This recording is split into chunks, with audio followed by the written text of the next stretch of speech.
Have you ever been in a discussion with someone who is hurling objections at you, but who clearly isn't interested in your responses, and you know he's not interested in your responses because every time you start to answer one of his criticisms, he cuts you off and brings up a different criticism?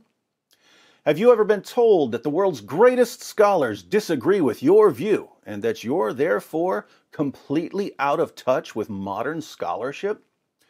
Have you ever been asked to share what you believe about some sensitive moral issue, knowing that the person who asked you to share your beliefs was simply trying to trap you and point a finger at you and call you a bigot?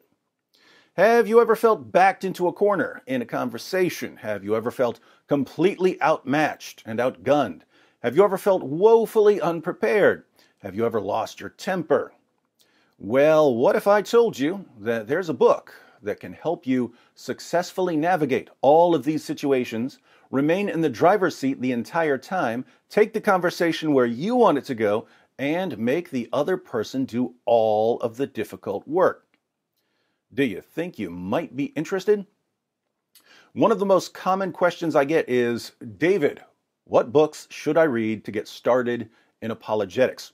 And when someone asks me that question, I say, there's one book you have to read, regardless of what area of apologetics you're interested in, because it's foundational in all areas.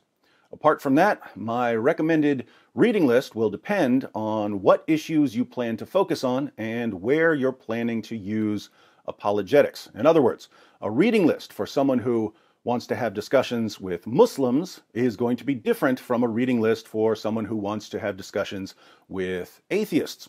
And someone who wants to do street apologetics might need different books than someone who wants to do apologetics in a formal academic setting.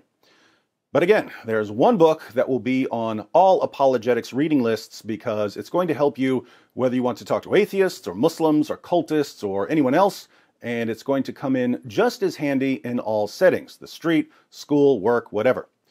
Now, you don't see me endorse many books, and you've never heard me say anything remotely like, this is the one apologetics book every Christian needs to read. So I don't say this lightly. Those of you who have already read it know which book I'm referring to. I'm referring to Greg Koukl's Tactics.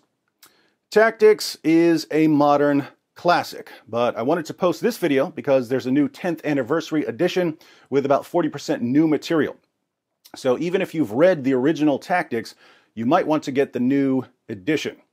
I first heard of Greg Koukl back in 2005 when I was over at Mike Lacona's house with some friends watching a televised debate between Greg and New Age guru Deepak Chopra. I think Nabil was there. That debate was one of the most epic massacres in the history of debate. Greg obliterated Chopra using the same techniques that he eventually explained in Tactics. Greg has several chapters explaining how to use what he calls the Columbo tactic, named after Detective Columbo from the old TV series. Detective Columbo always came across as a bumbling idiot, but he wasn't, and he would eventually get to the truth by relentlessly asking questions. The Columbo tactic involves lots of questions, asking questions to gather information, asking questions to reverse the burden of proof, and even asking questions to make a point. Greg gives tons of examples of how to use the Columbo tactic in different situations. I'll give a simple example that doesn't come from the book. I was talking to Greg one day, and I told him that one of the most common questions Muslims ask is, where did Jesus say, I am God, worship me, in those words? Muslims have been trained to ask this by people like Ahmed Deedat and Zakir Naik. I have an entire video responding to that question, but Christians often make the mistake of immediately offering some of the classic proofs of the deity of Christ. And if you've tried that, you know that the Muslim is going to keep saying, no, I asked where he said, I am God, worship me. Where does he say those words? Greg's response was a bit different from mine. He said that the first thing he would do is ask for clarification. He said he would ask the Muslim, is that the only way someone can claim to be God? Notice, this already puts the Muslim in an awkward position. If he says yes, that's the only way a person can claim to be God, it's pretty easy to follow up with more questions that refute this. You could say, so you're telling me that if someone said, I am the omnipotent, omniscient creator of the universe, he wouldn't be claiming to be God? So the Muslim can't say yes. But as soon as he admits that there are other ways for someone to claim to be God, you can start asking him to help you go through some of the various ways a person could claim to be God. This takes all the steam out of his original question, and it sets the stage for showing that Jesus claimed to be God in a number of different ways.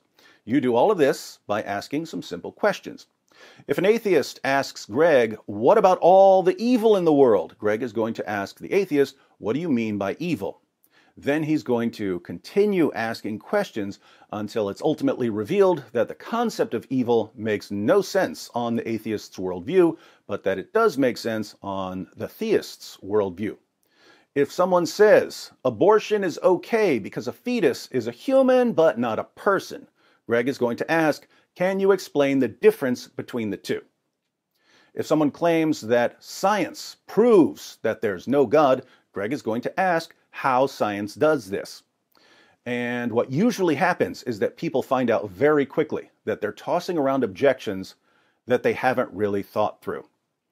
You'll also use Columbo to reverse the burden of proof. You do this by asking a question like, how did you come to that conclusion? Here you're asking a person to give his reasons for something that he just said. It's all too common for people to make a claim about Christianity or some moral issue without offering any evidence for it, and then expect you to refute them. A Muslim or an atheist might say, the Bible's been corrupted, and then sit back and expect you to try to refute them. But they're the ones who made the claim, so they're the ones who have the burden of proof. If someone says that the Bible has been corrupted, it's good to start by asking for clarification. What do you mean by corruption? When do you think it was corrupted? Who corrupted it? Why did they corrupt it? How much of it was corrupted? Can we trust any of it? But then you'll want to put the burden of proof where it belongs, namely on the person who made the claim. You can ask, what evidence convinced you that the Bible has been corrupted in the way you say it's been corrupted? Now the burden of proof is on the atheist or the Muslim to defend his claim, not on you to refute it. These are some of the uses of Columbo. Greg does a much better job breaking it down and offering examples than I'm doing here, but you get the basic idea. He then goes on to present other tactics for all kinds of situations.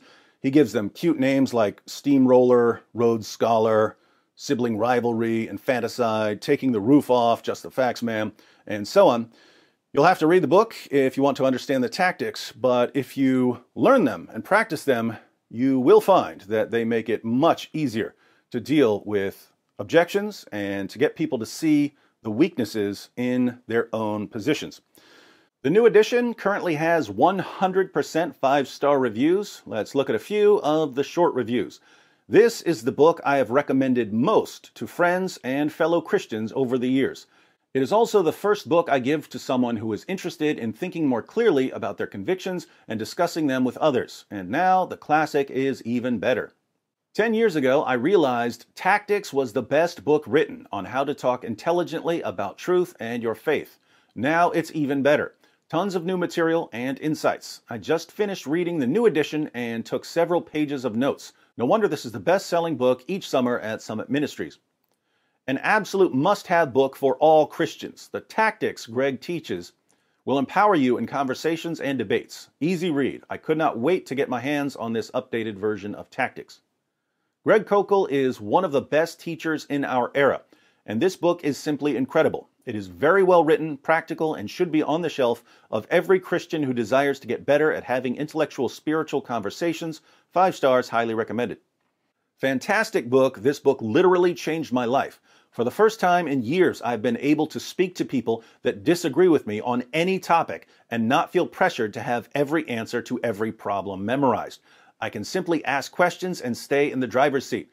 As a thoughtful person that engages with family, friends, colleagues, etc., I was in need of something I could use to help people think more clearly about what they believe. I would recommend this book to everyone that wants to have more meaningful dialogue with those around them. How is it possible to make a must-have book even better? Greg Koukl has done it here. This updated version should be in the library of any Christian apologist, evangelist, or believer that wants to equip themselves to have meaningful conversations about their faith. The point here is not to win the argument, rather it is to engage with unbelievers in a way that gets them to examine their own presuppositions and how they match up with the compelling reasons for faith in Jesus Christ. You will not only be encouraged in your own faith, but will be more confident in sharing it with others. Highly recommended. I would say that if Christians learn these tactics, it would solve a couple of major problems in apologetics and evangelism. One, Christians are usually on the defensive in conversations about worldviews. Other people are attacking Christianity without their own views and their own claims really being part of the discussion. Greg's book fixes that. If there's a weakness in the other person's position, and there always is, tactics will help bring it to the surface. Two, lots of Christians don't want to get into discussions with atheists or Muslims because they're worried about what they don't know. They're worried that the atheist or the Muslim is going to bring up all kinds of objections that they won't be able to deal with. But guess what? If you learn to ask the right questions, the other person is going to help you get where you want to go, even if you didn't know anything about his position. So if you're going to read one apologetics book in 2020, make sure you read this one. The new edition contains more information and more examples than the original, so it's better to read the new edition. But if you know that you're more likely to read a shorter book, use your best judgment on which edition to get. They're both phenomenal. Order a copy now. Make reading the book and practicing the tactics a New Year's resolution for 2020. The links to both editions are in the description box. If you've already read Tactics, share your thoughts about it in the comments section. If you haven't, be sure to come back after you read it and let me know what you think.